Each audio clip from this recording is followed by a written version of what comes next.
Bien, llamadas telefónicas. Tenemos a Guillermo en la línea telefónica. Guillermo, buenas noches. Beatriz, buenas noches. ¿Cómo estás, Guillermo? Bien, muchas gracias. Me encanta saludarla. Sus programas, como siempre, son extraordinarios. Muchas gracias. ¿Qué nos quieres tú decir?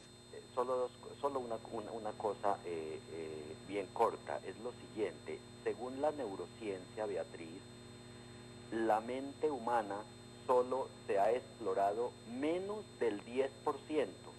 Y en estos temas el doctor Camilo Ginás ha sido muy claro y enfático. Solo menos del 10%. El 90 y tanto por ciento restante está por explorar. Así es que estas cosas se las podríamos atribuir a esa parte neuronal que no se ha podido explorar. Muchas gracias, Beatriz, y muchos éxitos. Guillermo, muchas gracias. Muy interesante tu aporte. Y Patricia, buenas noches. Buenas noches. ¿Patricia? Sí. Hola, Patricia, ¿cómo estás? Bien, muchas gracias. Gracias por llamar. Y sobre este tema, ¿qué nos quieres tú decir? Muchas gracias. Quisiera compartir una experiencia que yo viví recién muerta mi madre. ¿Sí? Yo tenía un niño muy pequeño al cual ella adoraba.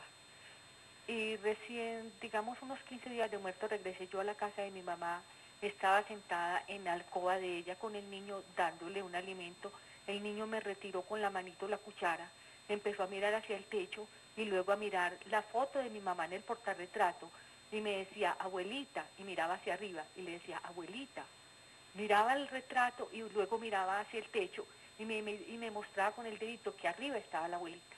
Ajá. Y recién, como a los 8 días, bajé yo con él en una caminada por donde yo salía a recorrer con mi mamá el barrio y el niño le estiraba los brazos, así a nadie, estiraba los brazos y me decía, Ita, Ita, Ita, que la abuelita lo cogiera cargado. Y yo no veía a mi mamá, pero él sentía que la abuela estaba con él. Muy bien. Esas dos cosas, pues, para mí fueron rarísimas.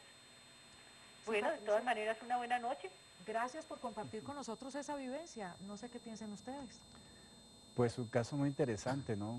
Del niño que ve a su abuela, porque me hizo recordar el caso de un pequeño paciente que tuve, que él era un niño también que veía al abuelo que no conoció. Él no conoció al abuelo. Y entonces los padres lo llevaron porque estaba teniendo experiencias de ver un ser que no sabían quién era inicialmente y que jugaba con él. Resultó que ese ser con el que jugaba era el abuelo, porque él dijo hasta el nombre que tampoco sabía. ¿Gustavo, algún comentario? Sí, el comentario de Guillermo sobre las neurociencias me parece que es un comentario importante. Indudablemente que nosotros estamos apenas comenzando a descifrar nuestra propia materialidad, por así decirlo. Y culturalmente nos moldeamos a utilizar, como él decía, una porción mínima. Sin embargo, cuando exploramos en el terreno de las neurociencias, es importante entender como la especificidad de las neurociencias. Por ejemplo, ahorita hay un campo muy interesante de las neurociencias que se llama la neuroteología. Y lo que se preguntan es fundamentalmente, en primer lugar, por qué es posible que tengamos una biología que permite que las personas tengan experiencias tan extraordinarias como algunas de las que hemos estado mencionando, o experiencias de conciencia, digamos, unitiva, como la llaman las tradiciones místicas, las tradiciones espirituales, experiencias de iluminación. Entonces, en ese terreno ha habido un encuentro muy interesante entre la ciencia académica, digamos, ortodoxa, que trabaja con todos los requerimientos técnicos, y lo que son las sabidurías tradicionales, o como se han llamado, las escuelas de sabiduría perenne. Muy bien. Bueno, Acceso Directo les preguntó a un antropólogo y a un lingüista si ellos consideran que son posibles otras realidades.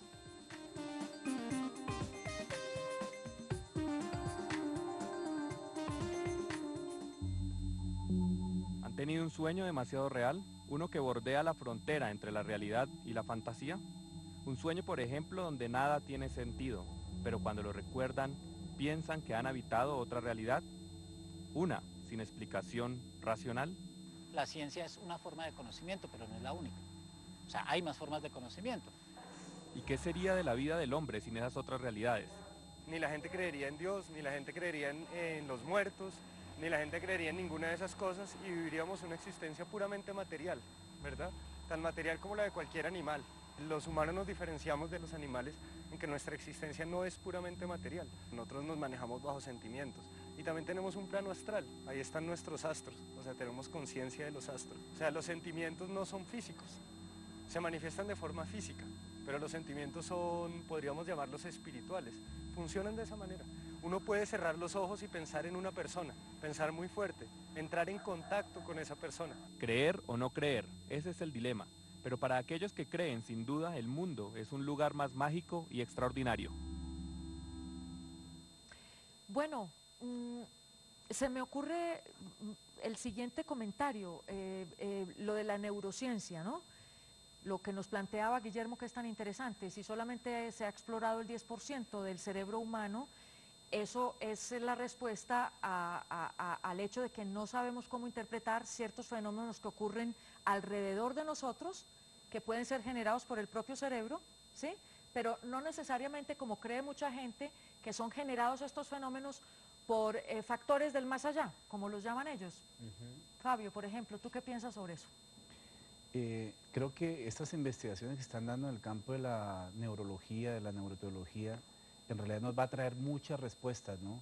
Ya que están haciendo estudios, por ejemplo, de cuáles son las áreas neurológicas que se estimulan cuando las personas entran en oración o cuando están en estados de meditación y qué efectos hay sobre el cuerpo y cómo el poder de la mente a través del sistema nervioso central puede accionar sobre el resto del organismo, ¿no? Entonces seguramente las ciencias nos van a dar muchas respuestas a estas realidades que estamos discutiendo hoy y seguramente algunas de esas realidades tendrán unas respuestas positivas, otras no. Tendremos que esperar un tiempo a que sigan estas investigaciones adelante también, ¿no? Hay un tema muy interesante en lo que tú dices y es algunas. Digamos, si uno estudia la bioquímica del amor, no está explicando el amor, está explicando la bioquímica del amor.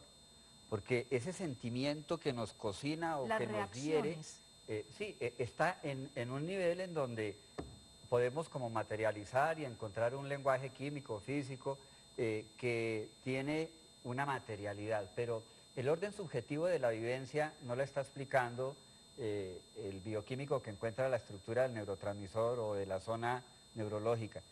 En ese sentido, lo que quiero señalar es que, por ejemplo, la neuroteología ha partido de investigadores muy formados dentro de las tradiciones científicas positivas, pero que han tenido vivencias espirituales que en primer lugar los llevan a pensar qué es lo que funciona en mí, porque soy cuerpo, estoy como cuerpo en este planeta, qué es lo que funciona en mí que en primer lugar hace posible eso.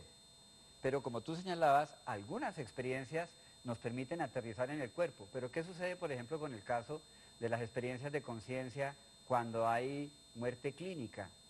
¿Sí?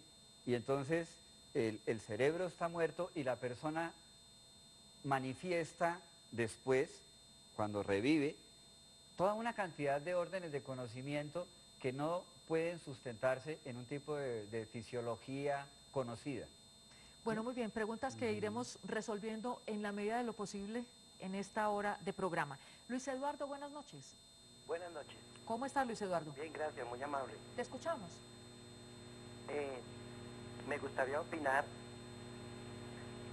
¿Sí? Para descubrir el universo completo, no es sino adentrarse dentro de uno mismo para conocerse. El universo es exactamente igual al ser humano.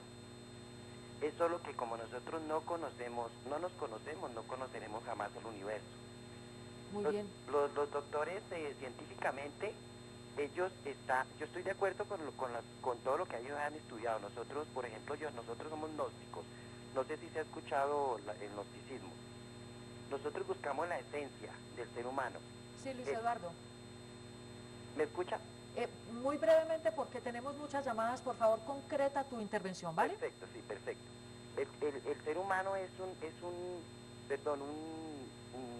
trío de espíritu, cuerpo y mente. Sí. Lo único el error que comete el ser humano es que interviene la mente entre el espíritu y el cuerpo y por eso no se ha llegado a descubrirse. Muy bien, Luis Eduardo, muchísimas gracias.